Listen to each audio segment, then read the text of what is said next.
A-t-il des opportunités dans les large cap US? C'est ce qu'on va regarder ensemble dans cette vidéo. Pensez à vous abonner à la chaîne, activer la cloche si ce n'est pas déjà fait. On continue avec cette revue des large cap US. On part d'IBM, on prend General Electric, Salesforce, Chevron, Abbott Laboratories, Morgan Stanley, American Express, AMD, Walt Disney et Goldman Sachs.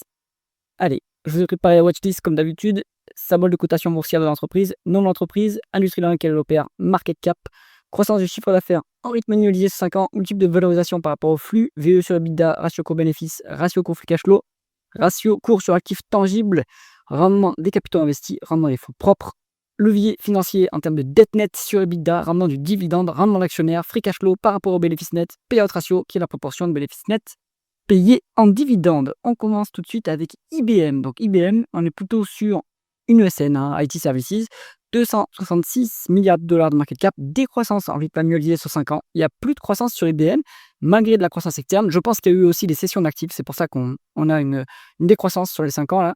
Les multiples de valorisation sont quand même très élevés. 21 VE sur EBITDA, 50 PE, 21 en bref sur free cash flow, alors que la croissance c'est pas ouf. Après, il faut décomposer si on change de périmètre. Il faut regarder à périmètre constant quelle est la croissance, mais je pense qu'elle n'est pas extraordinaire. 12% normalement les capitaux investis. Ça peut paraître bon, mais c'est pas un business qui est intensif en capital, donc c'est pas exceptionnel non plus. On est à 4,2 en termes de dette nette EBITDA, c'est trop. C'est quand même cyclique comme activité. Ça monte à chaque fois qu'ils font des acquisitions. Là, il y en a trop. 2,3% vraiment du dividende, 2,3% vraiment l'actionnaire. Bon, à peu près pareil. Payout ratio à 112%, mais des free cash flow au double des bénéfices nets. Donc, c'est soutenable à ce niveau, la rémunération de l'actionnaire. IBM, c'est beaucoup trop cher pour la qualité que c'est, donc plutôt à l'écart. Ensuite, on est sur General Electric, donc ancien conglomérat, énorme conglomérat, ils se sont recentrés petit à petit. On est maintenant plutôt sur de l'aérospatiale et de la défense, 263 milliards de dollars de market cap, moins 15% de croissance du chiffre d'affaires en rythme annualisé sur 5 ans. Qu'est-ce qui s'est passé? Cession d'actifs, donc forcément il faudrait regarder à périmètre constant ce que ça donne. Les multiples sont très chers, 26 en VE sur EBITDA, 39 en PE, 63 en price to free cash flow. C'est très cher pour la qualité que c'est. Après, bon, on n'a pas la vraie croissance, mais des multiples comme ça, après on a vraiment des capitaux investis à 15%, c'est quand même élevé, c'est pas mal, c'est intensif en capital, donc on va dire que c'est de la bonne qualité. 0,7 en termes de dette nette sur EBITDA, donc le bilan est de plus en plus propre. 0,6% vraiment du dividende, mais ce qui se passe dans la rémunération de l'actionnaire, c'est plutôt des rachats d'actions. On a 3,3% de rendement de l'actionnaire, ce qui est bien. Est-ce que ces actions soient annulées? Il faudrait regarder ça, vérifier. Payout ratio à 17,5. Avec des free cash flow un peu plus bas que les bénéfices nets, mais c'est largement soutenable, on doit être à 30%, donc pas de souci pour la rémunération actionnaire sur General Electric, en tout cas pour la rémunération en termes de dividendes, évidemment. Bon, moi je trouve ça un peu trop cher payé, vu il faut regarder la croissance à périmètre constant, etc. Mais bon, voilà, c'est pas exceptionnel non plus pour le niveau de prix que le marché demande, donc plutôt à l'écart. Avant de continuer, si jamais vous cherchez des portefeuilles d'investissement passifs et performants, cliquez sur le lien en haut à droite de la vidéo. On continue avec Salesforce, le géant mondial des CRM, c'est d'ailleurs leur symbole de cotation. On est sur 260 milliards de dollars de market cap, 16,2% de croissance du chiffre d'affaires en rythme annualisé 5 ans. On a un mix entre croissance organique et croissance externe. Chez Salesforce, ils font des acquisitions. Les multiples sont chers, 21 VE sur EBITDA, 43 en PE, 21 en price free cash flow, avec un rendement des capitaux investis qui est plutôt faible, à 8,5 à 8,8%. C'est pas intensif à capital, le logiciel. C'est une boîte qui est mature, donc on ne peut pas donner l'excuse de la proximité du seuil de rentabilité, et on n'a pourtant pas une rentabilité qui est exceptionnelle. Donc, je trouve ça un peu dommage, que ça se paye un peu cher vu la qualité que c'est. Après, il y a de la croissance quand même. On est cash net en plus sur Salesforce, donc ça solidifie le dossier. 0,6% de rendement du dividende, 3,3% en rendement de l'actionnaire. Donc, il y a des rachats d'actions. Est-ce qu'elles sont annulées ces actions? Et est-ce qu'il y a le stock-based compensation toujours? Il y en a, à mon avis, un peu toujours. Donc, ce sont les actions qui sont données aux salariés. Donc, ils font des rachats d'actions pour compenser. Est-ce qu'ils surcompensent en achetant plus et en annulant plus que ce qui est écrit? Il faut regarder. 25% de payout ratio pour le dividende, qui est faible, le dividende, avec le free cash flow au double des bénéfices nets. Mais il faut retraiter les free cash flow des stock-based compensation, évidemment. Donc, à clarifier plus en détail. Bon, Salesforce, je trouve que c'est maintenant un peu trop cher pour rentrer à ce niveau. C'est une belle boîte. Si vous rentrez à ce niveau-là, il faut la garder sur le très long terme parce que les multiples sont élevés. Donc, s'il y a une déconvenue, le multiple va très rapidement se dégonfler et vous pouvez subir une moins-value de 50% facilement sur ce genre de dossier. Donc, il faut y aller pour le long terme. Ensuite, on est sur Chevron. Donc là, c'est le numéro 2 du pétrole de l'oil and gas aux États-Unis. 259 milliards de dollars de market cap. 9% de croissance du chiffre d'affaires en rythme annualisé sur 5 ans, donc c'est pas mal, hein, bonne croissance, c'est la croissance externe surtout. Puis aussi la variation des prix, il faut regarder une variation en volume de la croissance pour voir. 6,7 en VE sur EBITDA, ça c'est value. 17 en PE, 19 en price to free cash flow. Bon, il se passe quelque chose entre les EBITDA et les bénéfices, hein, donc on doit y avoir beaucoup d'amortissement, dépréciation, amortissement. Et en termes de free cash flow, il faut regarder. Est-ce qu'il y a une grosse dépense en capital? C'est sans doute le cas. Donc si on prend le multiple de VE sur EBITDA, en tout cas, on évalue sur Chevron. 7,3% vraiment les capitaux investis, c'est convenable pour une entreprise qui est intensive en capital. 0,7 fois les EBITDA en dette nette. Donc il n'y a quasiment pas de dette. 4,6% de rendement du dividende, ça c'est déjà intéressant à ce niveau. 10,7 en rendement d'actionnaire. Je suis à peu près sûr qu'ils annulent les actions qu'ils rachètent, hein, sans problème. Donc on a un payout ratio qui est à 75% avec des free cash flow en plus bas que bénéfice net. Attention, on est limite, hein, sur le payout ratio, donc on va pas aller beaucoup plus loin sur Chevron au niveau du dividende, je pense. On continue avec Abbott Laboratories. Donc là, on est plutôt sur de l'équipement médical. 234 milliards de dollars de market cap, 5,7% de croissance du chiffre d'affaires en rythme annualisé sur 5 ans. Donc il y a toujours une croissance plutôt médiane, on va dire. 21 en termes de VE sur EBITDA, 17,5 en PE, 35 après sur le cash flow. C'est cher payé, à mon avis, il y a du résultat financier pour que les bénéfices nets soient supérieurs aux résultats opérationnels. Donc il faut regarder, hein, ils ont peut-être des participations mises en équivalence qui boostent le résultat net. Ou alors ils ont peut-être de la trésorerie. Non, ils sont endettés. Donc bon, il faut regarder pourquoi est-ce que le bénéfice net est plus élevé. On est à 24% de rendement des capitaux investis, ce qui est assez élevé, hein, c'est une bonne rentabilité. 0,6 en termes de dette nette sur EBITDA, donc le bilan reste solide. 1,8 en rendement du dividende, 2,1 en rendement d'actionnaire. Est-ce que les actions rachetées sont annulées? Il faut vérifier. Attention que le free cash flow sont 2 fois moins élevés que les bénéfices nets, ça nous donne un payout ratio à 57%. Ça reste soutenable à ce niveau, même si c'est pas très généreux.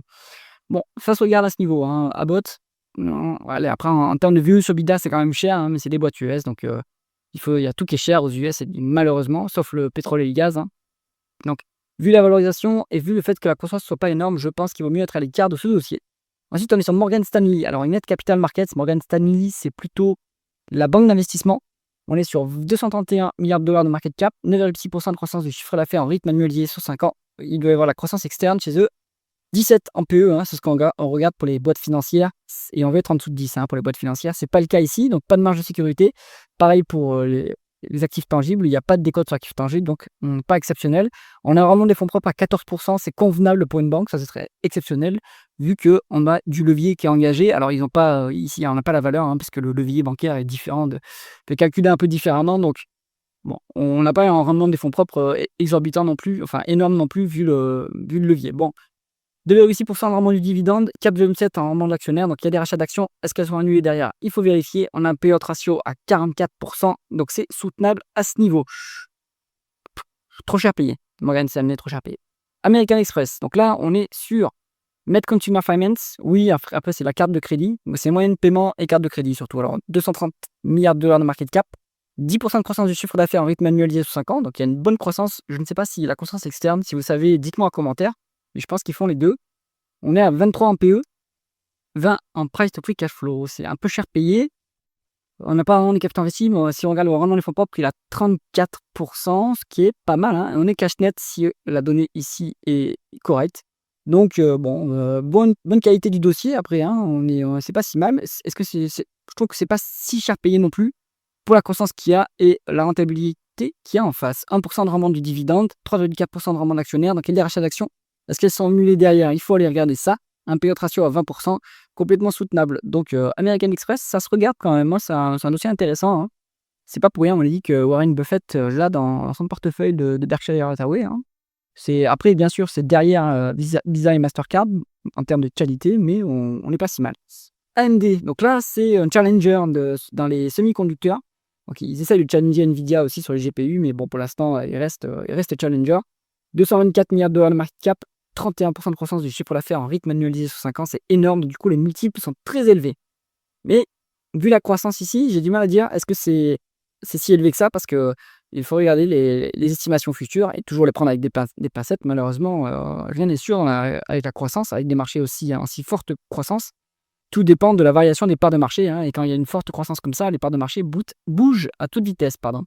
Alors, c'est très cher, mais bon, peut-être que dans 2 ans, 3 ans, ça sera pas si cher, hein, les multiples forward sont peut-être pas si élevés. 3% de rendement des capitaux investis.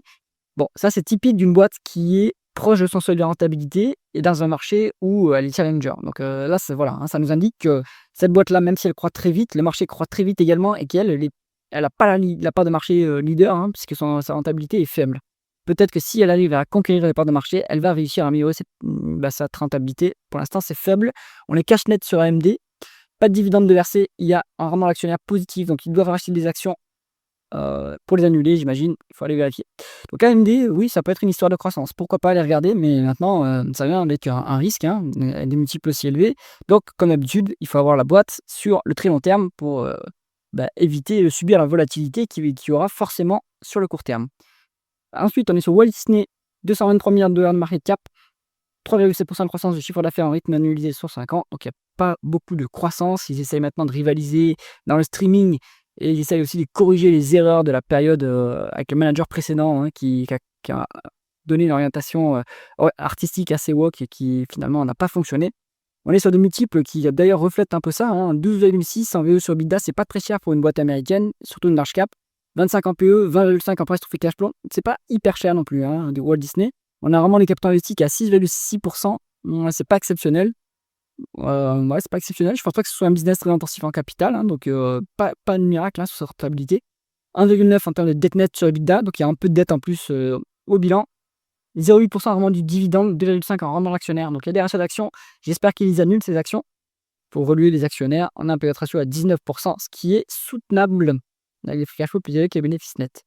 Bon, Walt Disney, c'est une recovery. Voilà, on peut la jouer pour la recovery. Pour l'instant, la rentabilité n'est pas énorme, hein. C'est-à-dire qu'ils ont perdu des parts de marché quand même.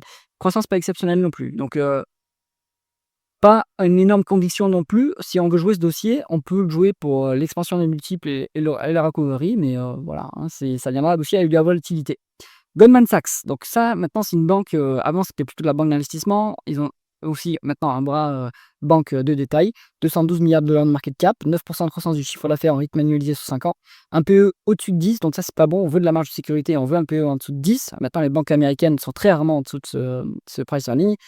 2,1 en price to tangible book value, donc il n'y a pas de décote sur les actifs tangibles. Malheureusement, un rendement des fonds propres à 12,2%, c'est pas exceptionnel pour une banque, hein, honnêtement. Bon, le levier n'est pas indiqué, mais il y a un fort levier puisque c'est une banque.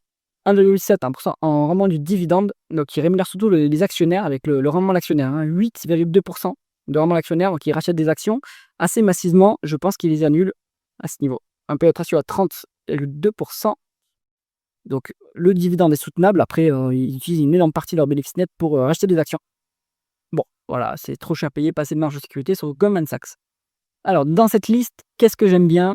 Bon, j'aime bien quand même Salesforce, même si c'est la bonne qualité, même si c'est un peu cher. Donc, pour du très long terme, Salesforce. Autre optique, plus court-termiste, 12-24 mois, on peut aller sur du Chevron, hein. Les multiples sont pas très élevés. J'aime bien les pétrolières, moi.